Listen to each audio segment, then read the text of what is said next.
Miarabantsika rehetra amin'ny anarany Jesoa Kristy Tompo ry havako.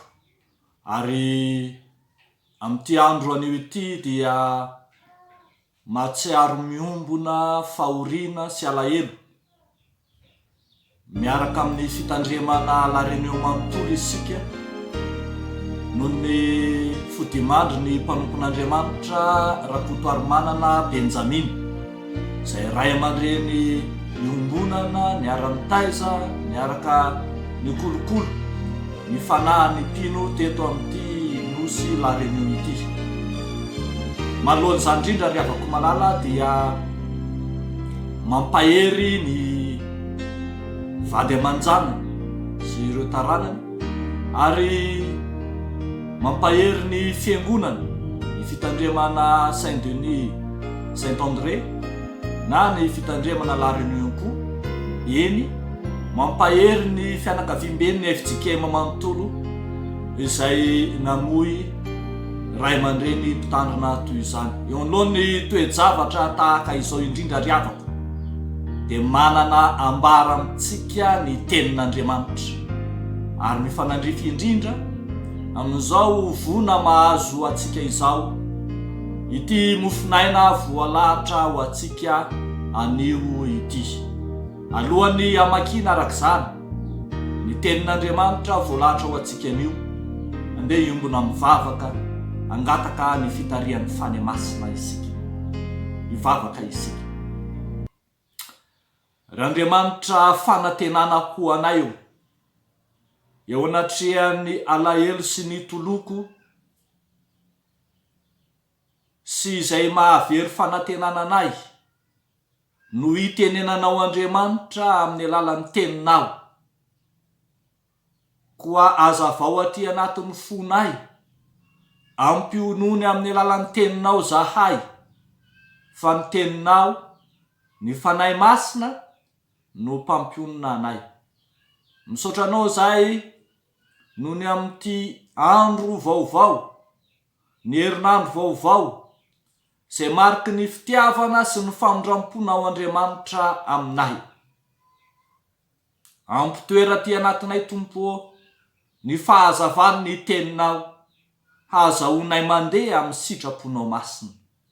Amin'ny anaran'i Jesoa Kristy ilay Tompo ty anay, nanaovanay sy angatanay izany mivavaka izany. Amen.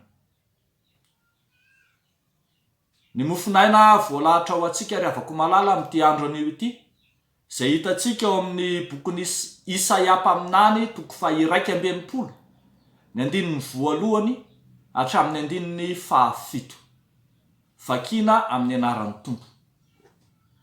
Ny fanahin'i Jehova no ato amiko, satria Jehova efa nanositra ahy hitory teny somafaly amin'ny mpandefitra, efa naniraka ahy hasitrana ny toritory fo izy, ary hitory fanafahana amin'ny babo sy hamoaka ny ao an-tranomaizina ho amin'ny mazava, hitory taona ankasitrahan'i Jehova sy andro famaliana Andriamanitsika, hampionona ny malahelo rehetra, hanonona ho an'ny malahelo ao ziona, eny hanome azy hamama ho solon'ny lavenona sy diloily fifaliana ho solo fahalelovana, ary fitafiana fiderana ho solony fanahy rera-dreraka, mba hanaovana azy hoe hazo ny fahamarinana nambolen'i Jehova ho fampisehombon-nahitra,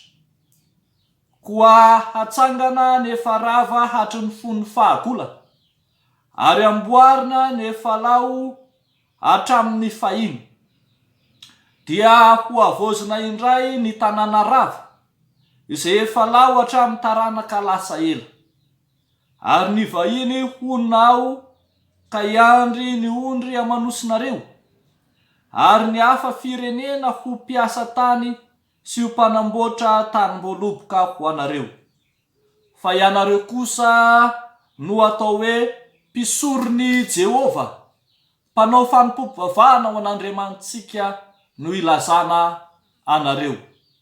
Ho lasanareo ny haren'ny firenena, ary andimy voninahitra azy ianareo. ny henatrareo hosoloana avy roa eny, ary ny tondromaso hosoloana koby amin'ny anjara lovany. Ary noho izany dia hahazo indroa eny ao amin'ny taniny izy, fifaliana mandrakizay no ho azy. Ray masino, manamasinanay amin'ny fahamarinana, ny teninao no fahamarinana. Amen.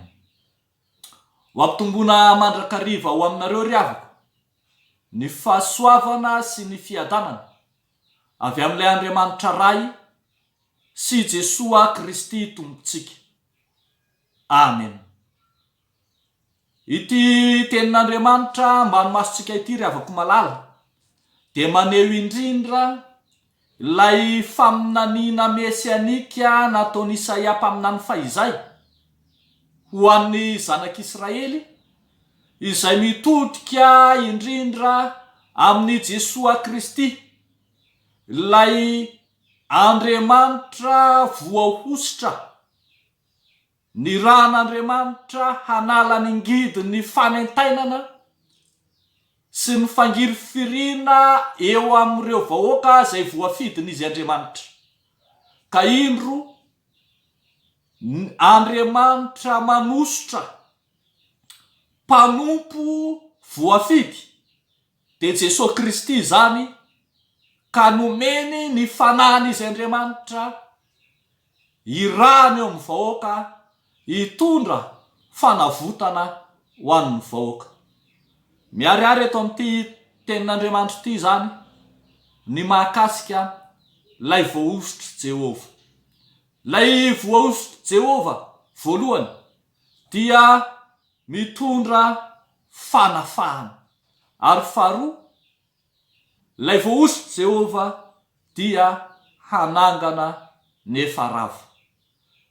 Mitondra fanafahana arak'izay hitantsika eo amin'ny andinin'ny voalohany hatramin'ny andinin'ny fahatelo, eo anatrehan'ny fahababona izay nahazo reto vahoaka an'Andriamanitra nandritra ny 70 taona tany Babilôna, dia indro Andriamanitra haniraka mpanompo voahositra, mpanompo izay nosorana tamin'ny fanan'izy Andriamanitra, hitondra fanavotana, hitondra fanafahana, ka hitory teny somafary, anasitrana, anafaka, ary izara fifaliana ho an'ireo vahoaka izay voababo, voageja, mizioka ny fanaintainana sy ny fangiry firininy nofo.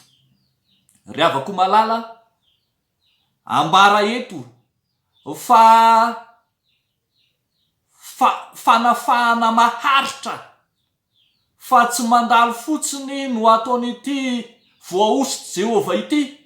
Raha hitantsika zany eo amin'ny andinin'ny faharoa, dia oharina tahaka ny taona ny fanafahana, raha oharina tahaka ny andro kosa ny famalian'Andriamanitra na ny fangiry firiana. Zany hoe to miserana sy mandalo tahaka ny indray andro ny fijaliana sy ny fahorian'ny vahoaka, fa mitoetra maharitra tahaka ny taona kosa ny fanafahan'izy Andriamanitra. Ry havako malala, i Jesoa Kristy mivantana ao amin'ny filazantsara araka ny Lioka no miteny, raha namaky tao amin'ny sinagoga ity apahana faminaniana Isaia ity, dia izy tena nivantana mihitsy no efa miteny hoe androany no efa tanteraka eo aminareo izany, milaza ny fanatanterahany fanafahana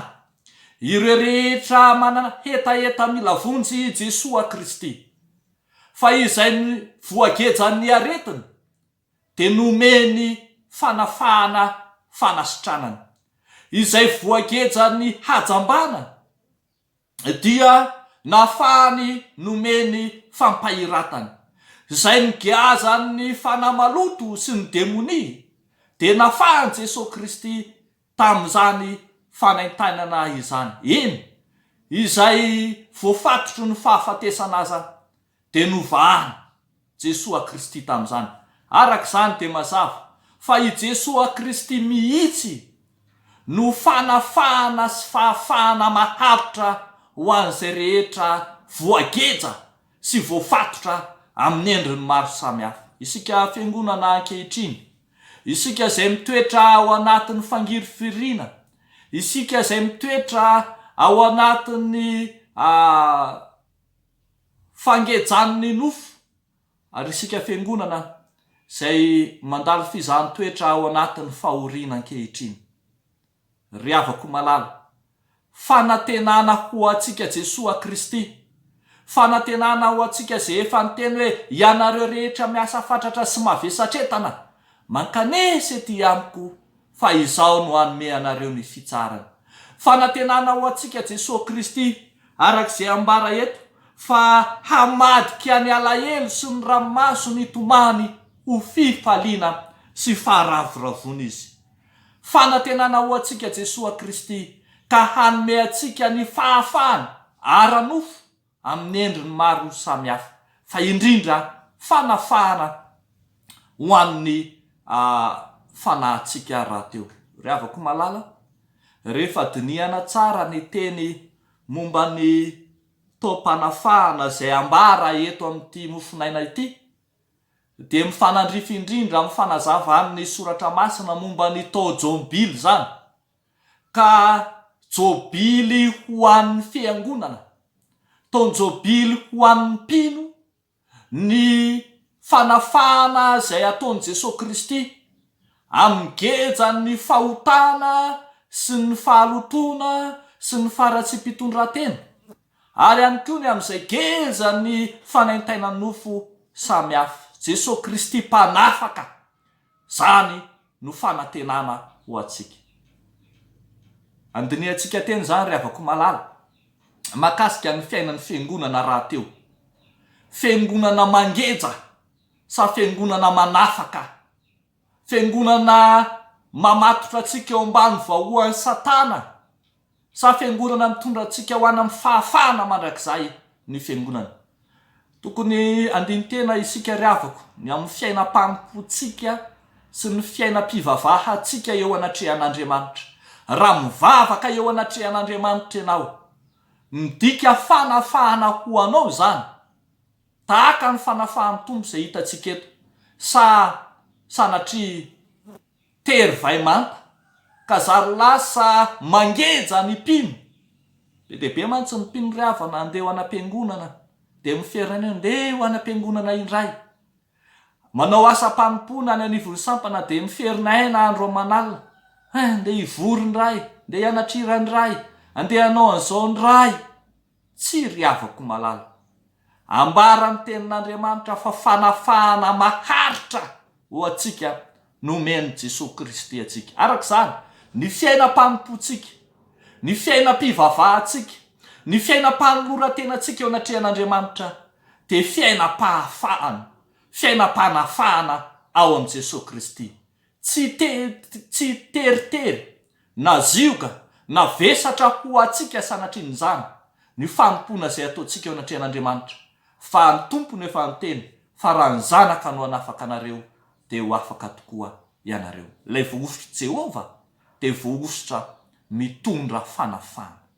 Fa zavatra faharoa ry havako malala izay hitantsika amin'ity tenin'Andriamanitra ity de ny hoe ilay voaositra Jehova dia voaositra hanangana ny rava.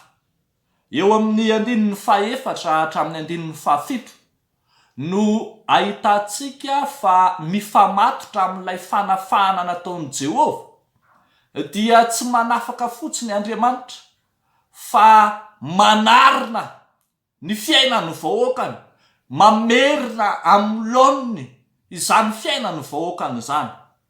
Atsangana ozy nefa rava hatramin'ny fony fahagola, ary amboarina nefa lao hatramin'ny fahina.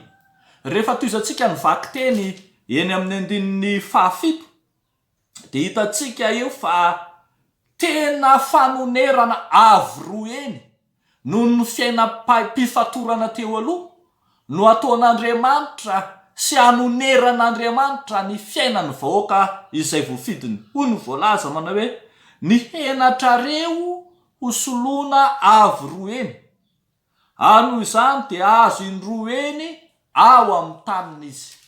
Tsy mamela ny vahoaka ho fahadiranovan'Andriamanitra, fa mitady mandrakarivany izay tsara sy ny fenitra iainan'ireo vahoaka ireo. Tatsika izany ry havako malala fa rehefa teo amin'ny ireo izay nanana hetaheta mila vony Jesosy Kristy dia mihoatra noho izay nangatahany reny olona reny foana ny fanafahana izay nataony. Raha ohatra zao ka teo amin'ilay lehilahy narary ny paralysisa dia hoy Jesosy taminy, voavelany elokao be tao ny fandrinao. Sady nomeny tombo fanasitranana ara-batana izy, fa mihoatra lavitra noho izany nareniny tompo ny fiainana ara-panany ka navelany ny eloko. Tahaka izany ihany koa ilay vehivavy azon'olona tanana ny jangajanga izay nentiny olona teo anatrehan'ny tompo, dia Jesosy Kristy tompo mihitsy no miteny azy manao hoe za koa tsy manameloko anao, mandehana amin'izao sisy zao, aza manota itsony. Fiainan'Andriamanitra sy fanaon'Andriamanitra ary fomba fiasan'Andriamanitra mihitsy no manarina sy manorina indray fahariana vaovao isan'andro eo amin'ny fiainan'ny vahoakany. Zany ane no hitantsika ohatra tamin'ny fiainan'ny Abraham, fiainan'ny Joba ry havako malala, fa rehefa hitantsika fa tapitra fongana ny fananan'ny Joba noho ny fizahan'ny toetra izay nahazo azy, rehefa tonga ny fotoana izay niverenany fitahiana dia noneran'Andriamanitra mihoatra lavitra noho ny teo aloha zany. Andriamanitra tsy makafana Andriamanitra fa mizaha toetra. Andriamanitra tsy mila voatsiary izy fa mahalala ny hevitra hiverantsika. Raha iny Abrahama izay tsara fitoerana tao amin'ny taniny iny no nitenenan'Andriamanitra hoe melahy ianao teo andeha any amin'izay irako anao, nandeha tamin'ny finoana i Abrahama ka tonga tany amin'ny tany tondra dronono sy tantely.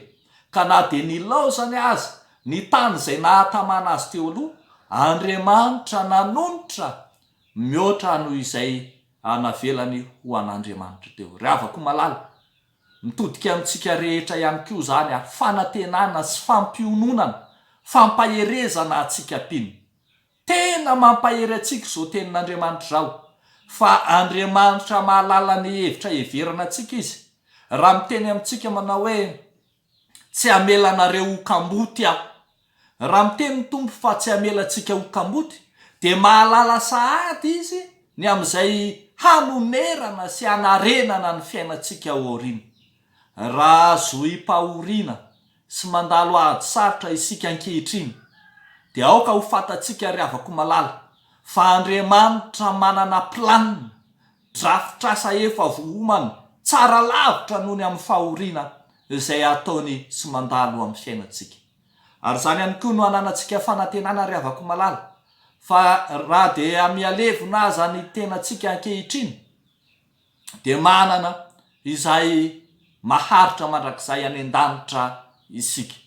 Ry havako malala, isika pino ao anatin'ny famoizam-po, ao anatin'ny fahaverezam-panantenana, ary indraindray koa aza ao anatin'ny fahaverezan-javatra sy fahatiantoka ao anatin'ity valanaretina Covid-19 ity, zao ny tsarovy. Andriamanitra vonina hanangana ny rava ny Andriamanitsika. Andriamanitra manomana planina tsara rafitra ho atsika aorianany zao krizy zao izy. Andriamanitra efa nanomana fiainana tsara lavitra ho atsika izy, ka raha tsy azontsika ety an-tany zany, efa iainantsika any an-danitra izay nomaniny ho atsika. Mampahery atsika amin'ny anaran'i Jesosy Kristy araka izany fa ilay voahosy Jehova, voahositra hitondra fanafahana, tsy fanafahana vetivety fa fanafahana maharitra, no hanangana ny rava, no hanonitra eo amin'ny fiainantsika, mitondra atsika ao amin'ny fanantenana mandrakizay. Dia an'Andriamanitra ny voninahitra ho amintsika izany tenin'Andriamanitra izany. Hivavaka isika ry havako. ry Andriamanitra fanantenana ho anay io. Misaotranao zahay noho ny amin'ny teninao, teny mampahery, teny mametoky, teny miantoka no avinay ray manontolo, fa Andriamanitra manafaka sy manomana fanafana ho anay ianao. Ary Andriamanitra tsy mijery fotsiny faharavam-piainanay, fa vonona rahateo hanarina no avinay manontolo. Ndreto izahay Tompo, mandray zany teninao zany, maneho hafaliana ty anatinay, maneho ny faharavoravoana noho ny fahasoavanao. Fa hitanao Andriamanitra ny fahoriana midona amin'ny fiangonana ankehitriny, ny fodimandry ny mpanomponao, ny mpitandrina Rakotoarimanana Benjamin. Efa nahatanteraka ny fiazakazana izy, ary efa azonay antoka ny momba azy, fa efa nitsena azy ianao Jesosy. Fa indreo ny akanga sy sananamorana, ny tapaporoana sisa tsy may, sonjovo ny vady, ny zanany, ny zafiny, ianao zay efa niteny hoe ilaozy ny zanakao mba ho kamboty ary ny vadinao ho mpitondra teny. Fa fantatray fa eo an-tananao ny fiainan'ireo velona, ka amezanao toky sy fampanantenana ho azy rahateo. Ampaherezo sy amponono Tompo ny fiangonana, ka ianao Andriamanitra hameno ny banga amin'ny lafiny rehetra. Entinay ambavaka eo anatrehanao ny fikarakarana rehetra sy ny fandaminana, ny amin'ny adidy farany izay atao. Apetrakay ampelantananao Jesosy zany, ary dia mivavaka manokana izahay ho an'ireo mpikarakara rehetra, ho an'ireo kristianina izay miara-misalahy amin'ny fandaminana samy.